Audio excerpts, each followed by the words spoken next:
There I am. This guy, Brandon Walker. That's who's on the air with more Cowbell, the Mississippi State podcast, coming to you from the SEC Country Studios. It's a different day. Today's the early signing period. It's basically National Signing Day. I don't care what they call it. It's signing day. It has changed a bit this year, but Mississippi State has had an eventful day. They've had a day with some surprises, some good, some not as good. Overall, I think a good day. I certainly am pleased with it. I've been accused of being a homer about it on Twitter, and I think that's ridiculous. I think there's plenty to be excited about with this class. Plenty. But we'll talk about that. We'll record my podcast in about 5 minutes. If you're new to this, if you're just checking us out because it's signing day and you've never done this before, I want to welcome you in. We'll talk to our Facebook Live audience for about 5 minutes, then I'll record my podcast. And at the end, we'll have about 10 minutes of free time where I and the Facebook Live audience will interact with each other. We have a good time, have a bunch of regulars. It'll be fun. Got Turp on the other side of the glass doing his job. What's up? Landshark out today. She's doing other stuff. So we got my man Caesar over there. It's going to be tough because I can't see him because he's tiny. He's behind a laptop computer right now. He's standing up, but the laptop is still taller than he is. 141 people here. Sinbad says, where's Jet Johnson? He will be signing at 5 o'clock in Tupelo. Brandon, we're rocking today, says Grace Thacker. Good, I agree.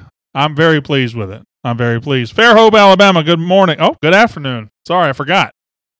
Not morning. We usually do it in the morning. Late today. It's late. It's late. I'm tired. I got here at 6:15 this morning. Same. I woke up at 5:20. That's when my alarm went off. Same. Ugh, not same. You didn't wake up at 5:20. Yeah. Hale State looking good so far, says Trey Adcock. What's up, Brandon? Hello, Jay Hammers. Hale State from Seymour, Indiana. Gina Stedman Clarity checking in. Bubba Scott says, is this your new time? No, it's just a special time because of the signing day. That's all. We decided to let it go a little bit, let it marinate, so we can get all the full information for you on this podcast, and we went a little late today. That's all. This is not the new time. We'll be back at 10:45 tomorrow. Hale State from Saltillo. Let the Coach Joe Mo era begin, says Jim West. Hello, Point City. Hello, Shannon, Mississippi. Hello, Ringgold, Georgia. There's another Point City. Will checking in this afternoon. Dang it. Columbus, Mississippi. Hello.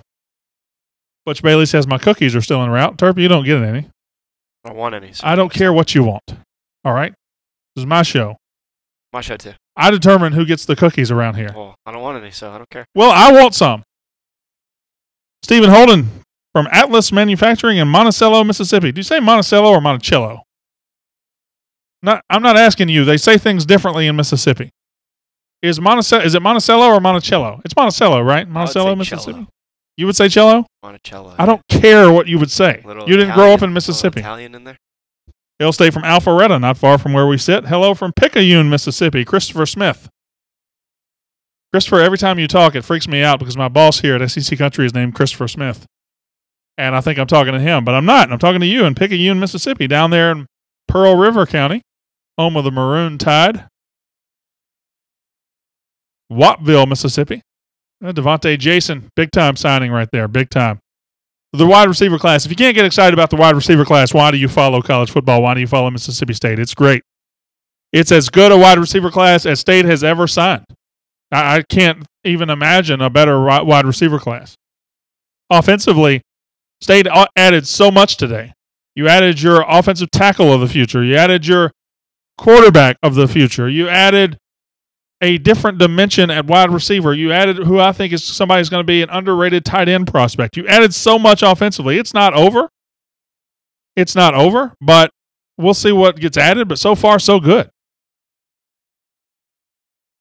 Hello from soggy Sullivan, Alabama. It's cello on the Monticello. Somebody says Monticello. See, they can't figure it out. And my people here don't know. They're arguing about it. I'm probably right. I don't care what you are. How's Maryland doing on the recruiting today? Better than you. 19 in the country. So good. Good turn. Going to be in Monticello for Christmas. Good. Jalen Maiden is a beast. Corey Gargis, thank you very much. All right, that's a good, we got 218 people here. So we've introduced everybody. Everybody's shaking hands. Everybody get comfortable. Grab a glass of your favorite drink. Terp, you not included. Let's do this podcast thing.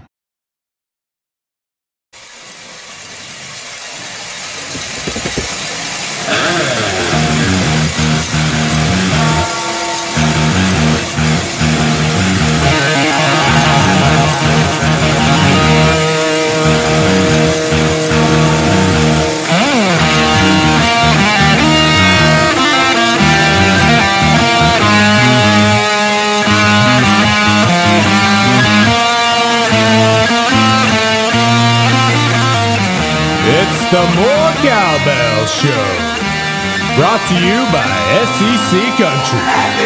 And now, your host of the More Cowbell Show, Brandon Walker. That's me, Brandon Walker. More Cowbell, the Mississippi State podcast presented by SEC Country, coming to you on this early signing day from the SEC Country studios on this drop-dead gorgeous day here in Atlanta, Georgia. It is so beautiful outside. The traffic's even going about 15 miles an hour today. Lovely to be here in Atlanta. Got Terp on the other side of the glass punching the buttons. Got my man Caesar over there. Landshark got the day off today from doing this. We're going to be talking about the early signing period, of course. We decided to go about 2 hours late today. About 2 hours, right? Yeah, about 2 hours late today to go ahead and talk about the signing day, to let everything happen, to let all the news kind of congeal into this nice meal that we're about to eat together. It's going to be 30 minutes of nothing but talking about the early signing period. There's been some ups, some downs. I'm very, very pleased with this class. I think this class is exactly what Mississippi State needs. Are there some areas of slight concern? Sure. Are there some areas that State needs to focus on going into February? Yes. But overall, when you talk about adding the best wide receiver class in the history of the school at a time where you desperately need that, I think State fans can be very, very excited about that. I think they can be excited about the offensive pieces that have been put together here, whether you talk about wide receiver or tight end or quarterback. I think there's plenty of talent here. Then you talk about adding a guy like Marcus Murphy who can do whatever you need him to do at the next level. Very excited to be adding what State is adding in this class.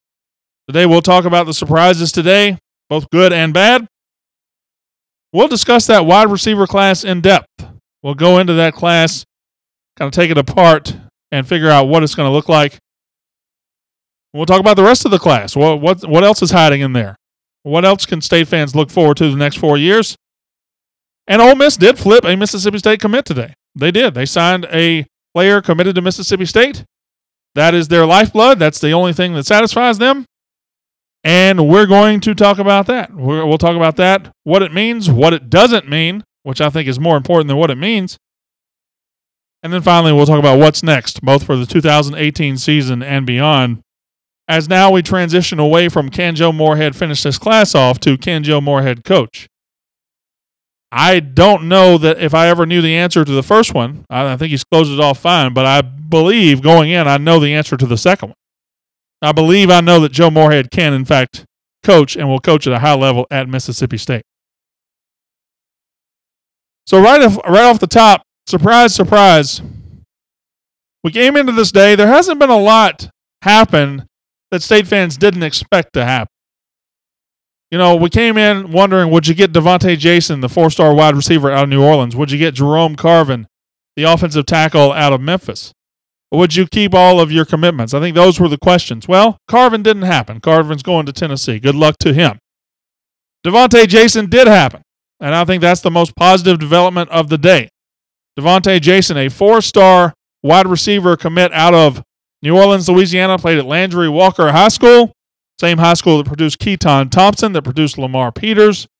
It is a high school that has been very, very good to Mississippi State the last couple of years. Keaton Thompson will start in the bowl game, and eventually he will be Mississippi State's starting quarterback for 2 years once Nick Fitzgerald moves on. So he now has Devontae Jason, who in a ceremony at his school today got emotional, got very emotional about signing with Mississippi State, went ahead and signed on the dotted line. He is now a member of the Mississippi State Bulldogs.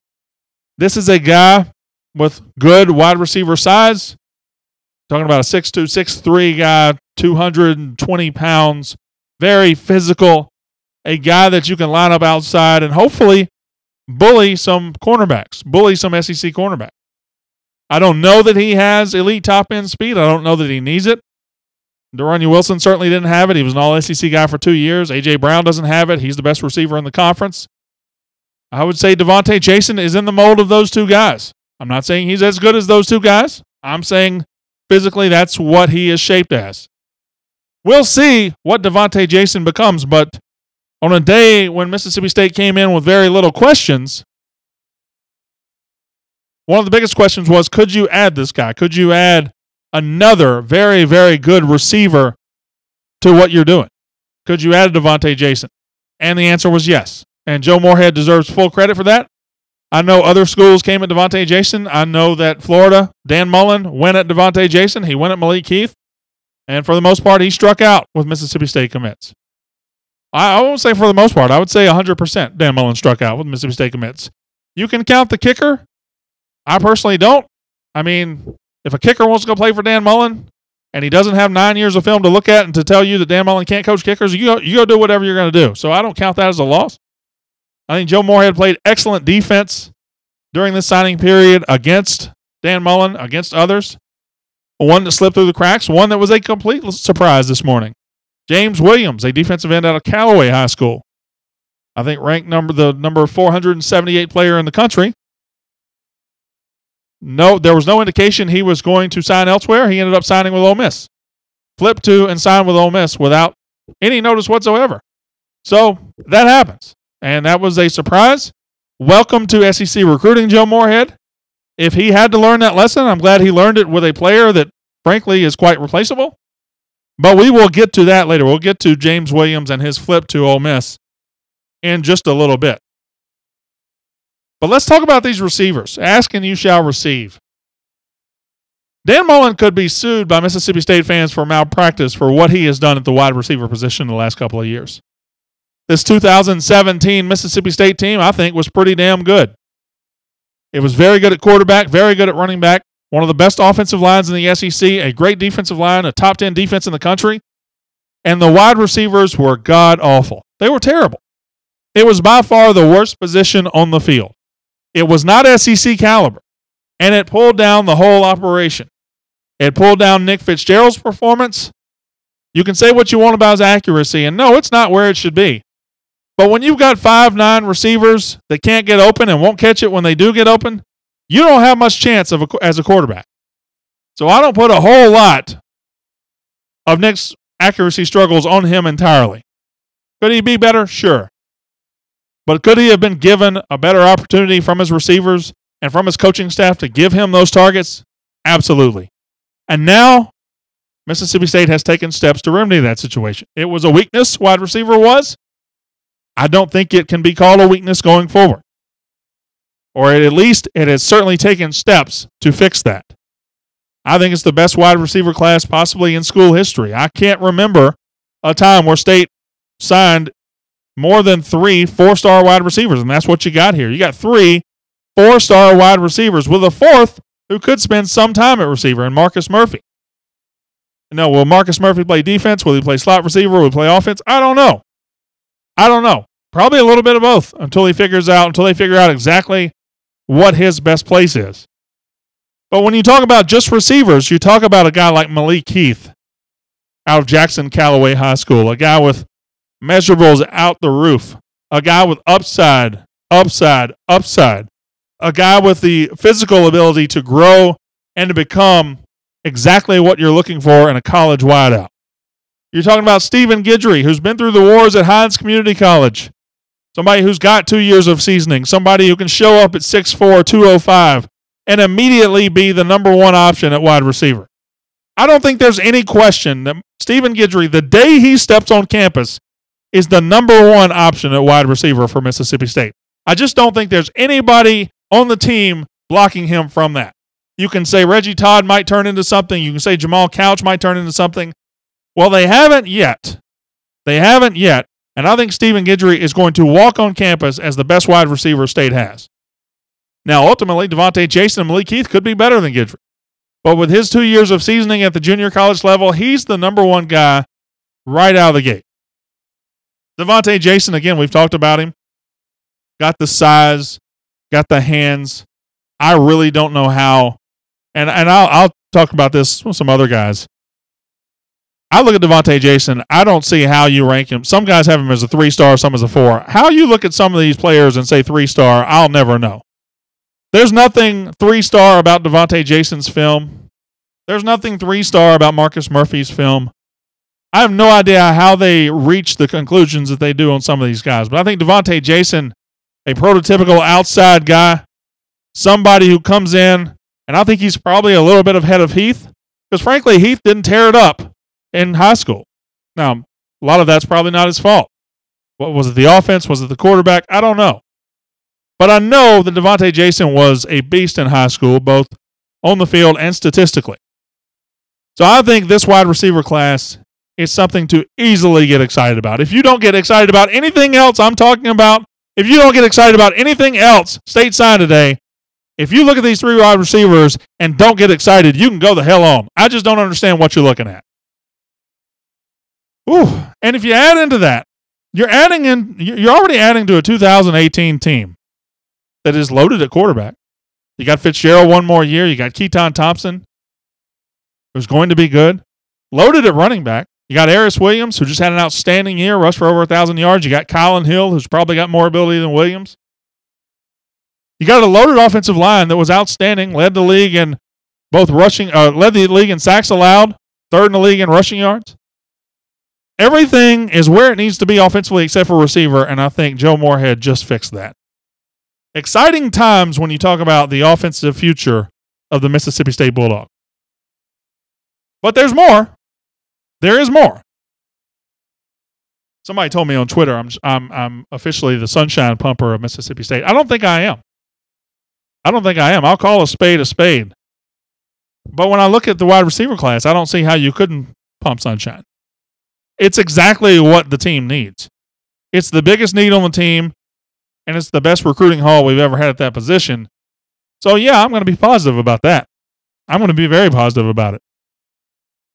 But you also add a left tackle who could project into a very good player down the road, Quatrivius Johnson, 6'7", 350 out of Greenwood High School. He gets a year in a college strength and conditioning program. All of a sudden, he's 6'6", he's 6'7", 330 and can move. Boy, that's a good-looking prospect. You're adding your future quarterback. We talked about Keaton Thompson. Well, now you're adding a 4-star in Jalen Maiden out of Sac City, Texas, who has signed with Mississippi State. That's exciting. You're adding in a steal at tight end, in my opinion. Now, this probably is sunshine pumping. But Brad Cumbest, to me, looks like exactly what Joe Moorhead needs at tight end. Joe Moorhead at Penn State featured the tight end a hell of a lot more than Dan Mullen ever did at Mississippi State. Dan Mullen never really got anything out of the tight end position. It was very frustrating because he did so at Florida. But once he got here, he could never figure tight end out. We had a bunch of them. He just never really got the production that it looks like we should have gotten. But at Penn State, Mike Gesicki, a Mackey Award finalist this year, had over 50 catches. And I think Brad Cumbest at 6'6", 240, running a 4.6, fits that mold perfectly. There's a lot here to like. Now, there's on the other side, Fabian Lovett has not signed. That's a key defensive line recruit. It is rumored that he could be flipping to Ole Miss. That would hurt. I don't think James Williams hurt, but that would hurt. Fabian Lovett flipping. And you don't want to see your new staff lose anybody because it costs you momentum. Maybe it costs you in the court of public opinion. I don't know. And there are other players State still needs to sign. Jet Johnson hasn't signed yet. I understand he's signing at 5 o'clock today in Tupelo. I think a Miles Mason hasn't signed yet. I've been on the air for about 30 minutes, so I don't know if he signed in the last 30 minutes.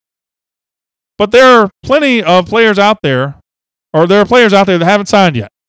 And there's plenty of room to add to this class now if those players don't sign. Let's get to Ole Miss and this James Williams thing for a second. Terp, I promised myself I wouldn't cuss. Let's hope I get through this. Brandon, look yourself in the eye right here on camera. Do not cuss when talking about this. All right? You promise? You sure? Okay. So Ole Miss flips a guy today. James Williams. There had been no real rumors of it. There had been no real talk about it. I know people say that some Ole Miss recruiting guys said some things, but they say a lot of things that aren't true, so I don't really worry about that. But James Williams, 3-star defensive end commitment out of Callaway High School, 6'5", 260, or 6'5", 240, excuse me. Signs with Ole Miss. Flips and signs all in one motion.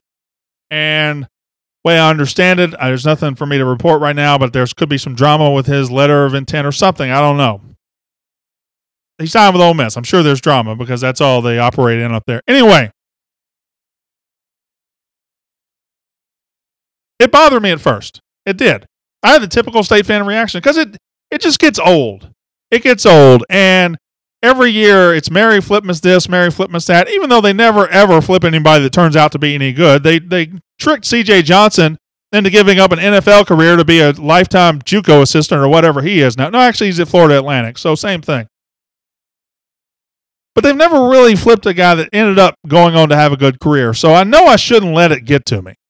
I know as a State fan I shouldn't let it get to me. However, whenever it happens like that, it does. I was like, damn. NCAA comes in and nothing stops. NCAA kind of lets them go, slaps them on the wrist, and bam, everything's back up and running immediately. But if you look at it, they just flipped a guy to flip a guy. They picked a guy, a 3-star defensive end that no State fans even knew his name 5 hours ago. But Ole Miss comes in, they pick up State's loose change, they put it in their pocket, and we freak out. We freak out. Honestly, if you're on this chat right now, if you're a hardcore recruiting guy, you knew who James Williams was 5 hours ago. If you're a casual fan, you had no idea who James Williams was. None whatsoever. Oh, the horror. They flipped a 3-star defensive end out of Callaway High School. This is Ole Miss's fuel, all right? If they could go 0-12 every year and flip commitments from Mississippi State, they'd take that. Because winning in December and February beats winning in November, September, and October. It's what got them in trouble in the first place. Flipping is like a drug to Ole Miss. And they got their fix this morning. But I'm not sure the high is going to last. And some State fans buy right into it. They buy right into it. Every time it happens, we freak out. Oh, the class is falling apart. Oh, Joe Moorhead can't recruit. Oh, Ole Miss is going to win everything now. No, they're not. No, they're not. This guy's not. He's going to a place that's not going to develop him. State fans will sit here. They'll look right over the best receiver class in school history. They'll look right over Jalen Maiden, the quarterback out of Texas. They'll look right over the tight end. They'll look right over a cornerstone left tackle.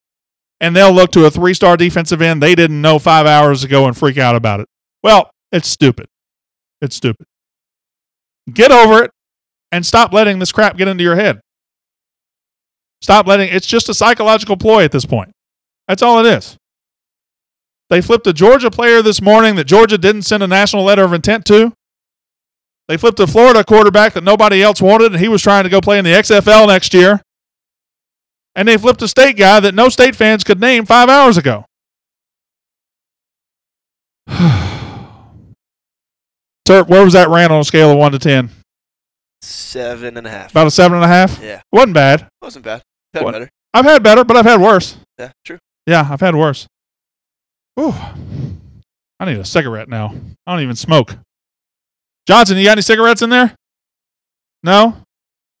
No. Look at him. He does not. He's 6'5", 250. He doesn't have any cigarettes. That's an in-shape guy right there. He doesn't smoke. Anyway, what's next? What's next for the... By the way, having Caesar and Mike in there at the same time is hilarious. All right? Quite the difference, huh? Quite the difference. It looks like ladder and step ladder. That's what it looks like. What's next? This is not it. Mississippi State has more to add to the class. And you can now go back. This is the odd thing about, and it's a good thing, about the early signing period. Did you just put a picture of Dan Mullen on the screen? You're fired.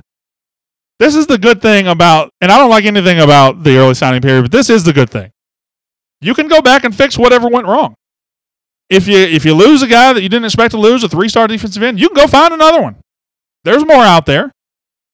You've got 2 months now to identify the weakness of the class, the weakness of your program, and if you don't do a total fix, you can at least find a Band-Aid to put over it until you can get the total fix. Jerome Carvin goes to Tennessee. Good luck to him. But now State's already put out an offer to another offensive lineman in Memphis. 2 months, maybe you get that guy. Maybe you're okay. So that's the beauty of this early signing period. It sucks that it's before Christmas. It stinks that it's kind of caught everybody off guard of how big it was. But it does give a guy like Joe Moorhead an opportunity to assess what just happened, to get used to recruiting in the SEC. And Joe, when you commit a guy, it's not over. They're going to keep coming after your guys. This is not Penn State. This is not the Big Ten where we have a gentleman's agreement. Ain't no gentleman down here. Southern gentlemen, that's a myth. That's a farce. That doesn't happen in football. When you get a commit, that means nothing. They're coming after your guys. So, Moorhead can learn that lesson. Now he's got 2 months to fix whatever ails this class. After that, we find out if Joe Moorhead can coach. After that, we find out if Joe Moorhead from Penn State, the offensive coordinator, is going to come in here and be what we need him to be at Mississippi State. Dan Mullen left him with a pretty full cupboard offensively and even defensively. He has went out and bought the groceries that weren't in the fridge. The receiver group. State's going to be loaded offensively. Going to be very good defensively. Now we find out if Joe Moorhead can coach.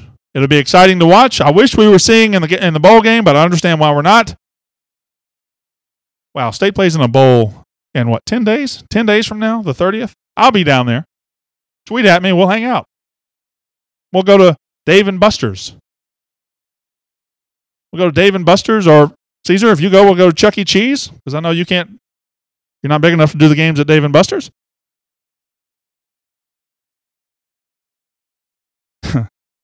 All right. We'll have fun in Jacksonville. Hit me up, bwalker_SEC on Twitter. That was a good show. Felt tight. Felt really good. I've got about 15 minutes we can kill on Facebook Live. For the podcast, I'll drop you off here. My name is Brandon Walker. You've been listening to More Cowbell, the Mississippi State podcast presented by SEC Country.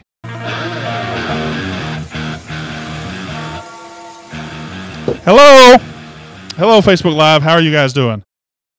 DBs, did we sign any 4-star DBs? Well, Marcus Murphy's probably going to be a DB. He's 4-star.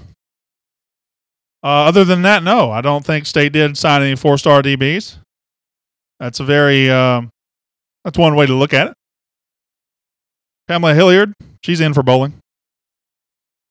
Latest on Griffin McDowell, I believe he's the offensive lineman out of Georgia. I don't think he was planning to sign today ever. I think he is signing. He's signing in February. If he signs with Mississippi State, we'll see. Unless something's happened in the last 30 minutes since I've been on the air, I haven't been able to watch Twitter. Can Caesar ride a roller coaster? You know when you go to a carnival and they got those little 3-car roller coasters that just are about the size of this table and they have one little hill right there? He rides those. We have one of those in the parking lot here. And you put him on that thing and he's happy for hours. Also, we have one of those, when you used to go into Walmart and they had the horse that you put a quarter in and just ride like that. He has one of those in his office.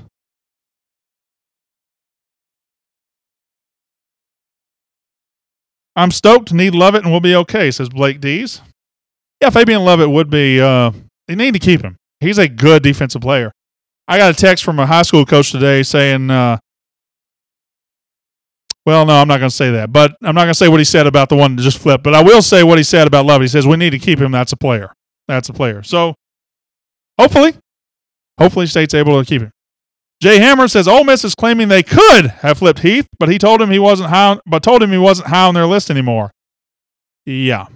Anybody committed to Mississippi State is high on Ole Miss's list. I don't give a crap what they tell you.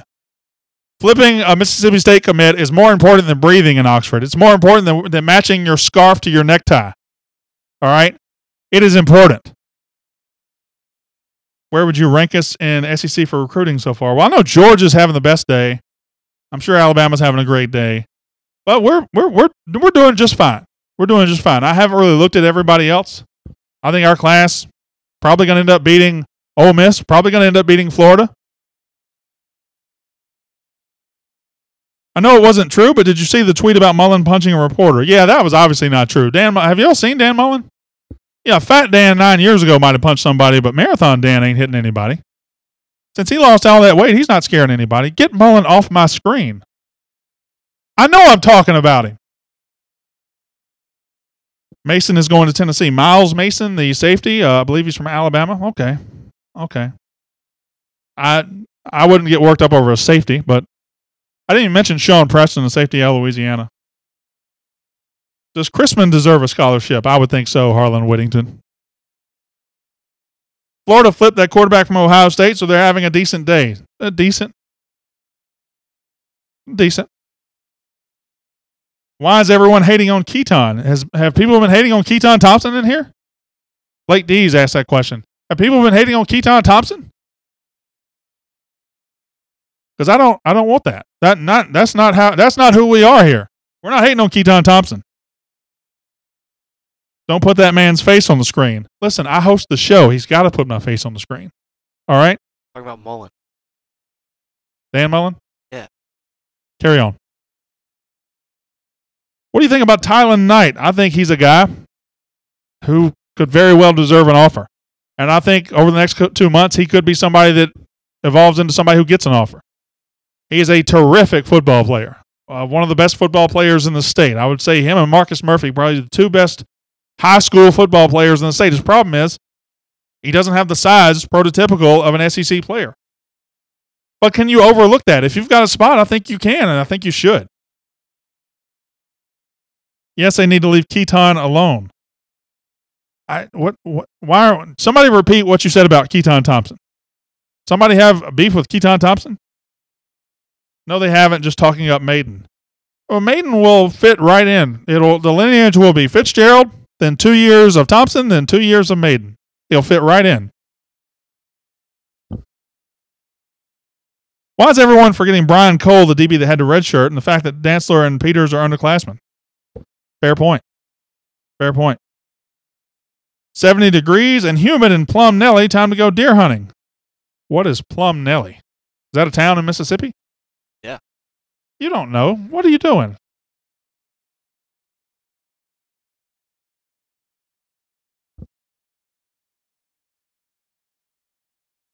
They have been saying that Maiden will beat out Thompson. Caesar, you ever been deer hunting?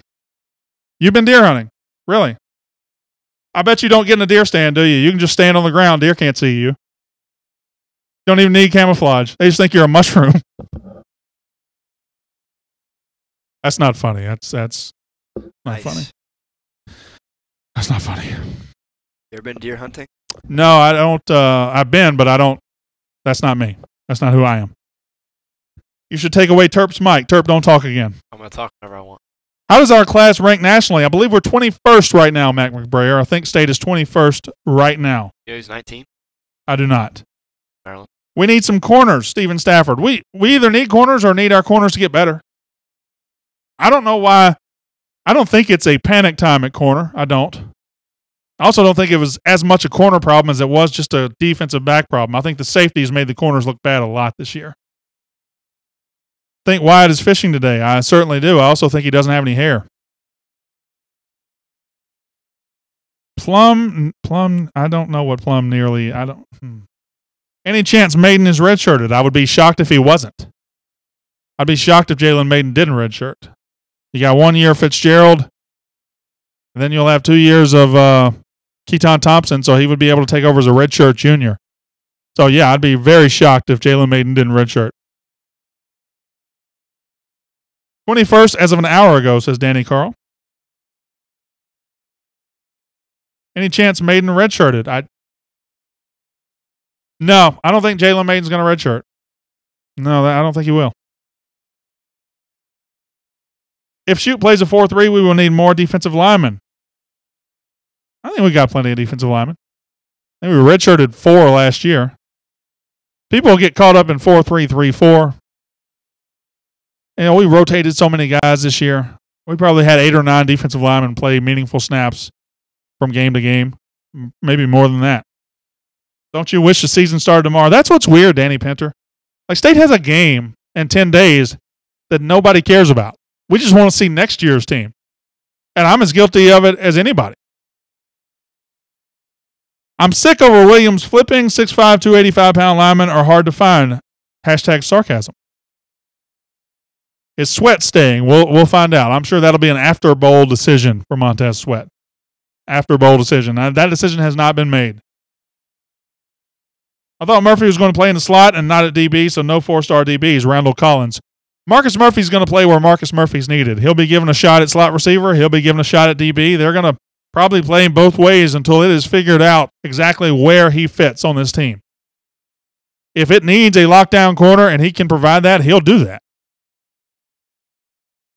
I think the value in Marcus Murphy is that he is so good on offense and defense that you can figure out exactly what he does to help your team and then put him there. Traceway lunch for $5 is off the chain. Is that the Traceway in Mathiston, Mississippi? I believe that's where the Traceway restaurant is. Is there another Traceway? Is there a Traceway? There's a Trace restaurant down around Madison, I think.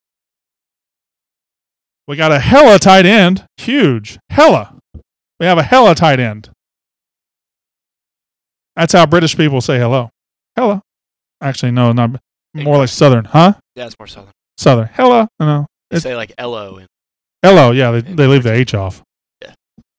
In South, we turn hello into a 3-syllable word. How do you say it? I don't know. Murphy going to be the new punter, too? That man is versatile. Trace Grill and Madison Ridgeland. I think a Bulldog owns that. A famous Bulldog. Raceway is in Mathiston. I knew that. It's on 82 right there in Mathiston. Probably the only restaurant in Mathiston. Although they might have a Subway. Boy, you haven't lived until you spend a Saturday night at the Traceway in Mathiston, Mississippi, Terp. Me and you will go there one day. Down. Do you like catfish? I don't know if I've ever had Well, it. you better. I don't think I've ever had it. I think I tried it once when I was like 7. I didn't like it. Hold I don't on. really Hold on. Where did you grow up? Swanee, Georgia. That's in the South, right? Yes. And you think. I don't think I've ever had catfish. You don't think you've ever had catfish? No. I've had other fish. Just catfish, I don't think I've ever had. You guys see what I deal with? Mike, you had catfish? Damn right he has. Hello. Is it good? Is catfish good? Do you fry it? Yes, you fry it. Nice. It's delicious. It will change your life. Or should I get some around here? Not around here. Not around. Listen. So if not around here, why are you so mad at me for not having it? Here's the thing. And it might be, he went to Alabama in there, so he might agree with me. There's something about fried catfish, all right? No matter where you go in the South, people say we have good fried food. I have not found fried catfish nearly as good as Mississippi anywhere else. Georgia, they can't fry catfish. Now, Alabama, they might be able to because it's close to Mississippi. But it's got to be deep fried. It's got to be really greasy. And it's got to be delicious. And you can't find it in Georgia. You just can't. I haven't found it yet. So that's probably why I haven't had it. It's not good here. There you go. Hashtag more catfish and hashtag fire terp. Hashtag fire terp. Little Dewey has good catfish. Mark walks in and I'm talking about food. We've been talking about football the whole time, buddy. We've been talking football the whole time. Tylen Knight was MVP. Yeah, Tylen Knight is a great football player. And I think there's a couple of guys in the state who might get an offer soon from Mississippi State, whether it's Tylen Knight, whether it's Jason Brownlee, the receiver at West Point, whether it's there's another guy who's escaping me right now who played well in the All-Star game. But I think Tylen Knight could definitely get an offer very soon. The best player on the second best team in the state. He was a very good high school player. He was the MVP at the Mississippi-Alabama All-Star game. He deserves an offer. And I know he's 5'7". I know he is. But if you're going to be short on the class anyway, and I don't know the state is, you need to take a shot. West Point has an awesome coaching staff. They do. Is Lovett going to flip, says Christian Rojas. It's possible. It's very possible.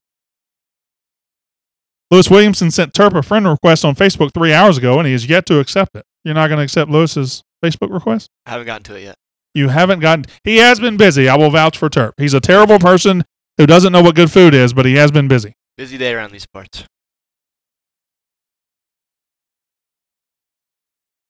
Jay Hammer says, something that's ridiculous, and I'm not going to repeat it. Much crispier breading on Mississippi catfish. No one else does it as good. Nowhere else does it as good. Shannon Lisby. That's right. It's better breading. Where do I go in Mississippi to get it? Just follow me. Wherever I go, that's where you need to go. I guarantee you. First of all, gas station catfish in Mississippi is unbelievable. But like a good thing? Yes. Oh, yes. Okay. The first time I ever met Sylvester Croom, in my life, I was behind him in line at the Fast Break gas station in West Point, Mississippi to buy catfish on a Sunday afternoon. That's the true story. And I'm not making fun of Croom because I was in that line too because it was great. Anyway, we'll find a good place for catfish. Guys can grow after high school. 5'7" could turn into 5'10" easily. I'm not sure that's true. I'm looking at a guy who's about 5'3", and he's been 5'3" the whole time I've known him. You're not 5'3"? Oh, I'm sorry, 5'2" and a half. 5'6". 5'6", he claims. Ooh, 5'6". Wow. But you're Hispanic. What's the conversion rate? 6'2". Okay. So, Long's Fish Camp in Enterprise, Mississippi is the best catfish. Jerry's is the best catfish. Okay, we're on to catfish, so I think that's a good time to wrap it up. We enjoyed talking to you about signing day today. I'm wrapping it up. Enjoyed talking to you about signing day. A good day for Mississippi State. They sign a class with the best receivers we've ever signed. They sign a quarterback of the future. They sign an offensive tackle of the future. A good day. Don't let any flips bother you. This has been a very good day for Mississippi State. The future of the program is indeed very, very bright. So is the future of this program, which will be back tomorrow at 10:45 Central Time. I'm Brandon Walker. You've been watching More Cowbell, the Mississippi State podcast presented by SEC Country.